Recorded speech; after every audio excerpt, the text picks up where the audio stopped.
warinze imiryango yacu Mana ntaco twakuranye mureni nubwo intambara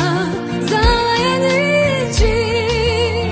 wakomeje kutubera Imana warinze imiryango yacu Mana ntaco twakuranye